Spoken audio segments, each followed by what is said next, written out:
Rectify মানে হচ্ছে শুধরে দেওয়া। তারপরে বলস্টার মানে হচ্ছে মজবুত করা। আনরেস্ট্রেন মানে হচ্ছে মুক্ত। কনফ্রন্ট মানে হচ্ছে সামনাসামনি হওয়া। রেজোনেন্স মানে হচ্ছে মিল। সিনিক্যাল মানে বিশ্বাসযোগ্য নয় এমন। এরপর আছে empower chronic conglomerate. Empower chronic conglomerate. Empower মানে শক্তপোক্ত করা, ক্রনিক মানে দীর্ঘস্থায়ী, কংগ্লোমারেট মানে multinational.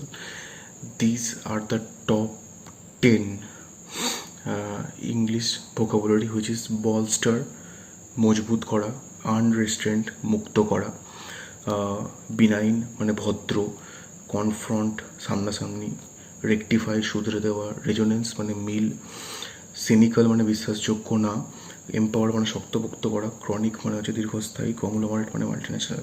Again here we go. Bolster মানে হচ্ছে মজবুত করা। বলস্টার মানে মজবুত করা।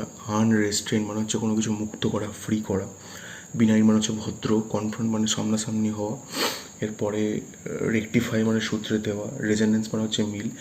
সিনিক্যাল মানে হচ্ছে বিশ্বাসযোগ্য না। সিনিক্যাল মানে হচ্ছে ট্রাস্টওয়ার্দি, বিশ্বাসযোগ্য নয়। তারপরে হচ্ছে এম্পাওয়ার করা মানে শক্তপোক্ত করা। ক্রনিক মানে দীর্ঘস্থায়ী। কংগ্লোমারেট মানে হচ্ছে মাল্টিন্যাশনাল। এরপরে হচ্ছে বলস্টার মানে মজবুত করা। বলস্টার মানে মজবুত করা। বলস্টার মানে মজবুত করা। আনরেস্ট্রেন মানে মুক্ত। বিনাইন ভদ্র। বিনাইন মানে হচ্ছে ভদ্র, পোলাইট। কনফ্রন্ট করা মানে সামনাসামনি হওয়া। রেকটিফাই করা মানে শুধরে নেওয়া। রেজোনেন্স মানে মিল। সিনিক্যাল মিন্স হচ্ছে বিশ্বাসযোগ্য নয়। এম্পাওয়ার মানে হচ্ছে শক্তপোক্ত করা।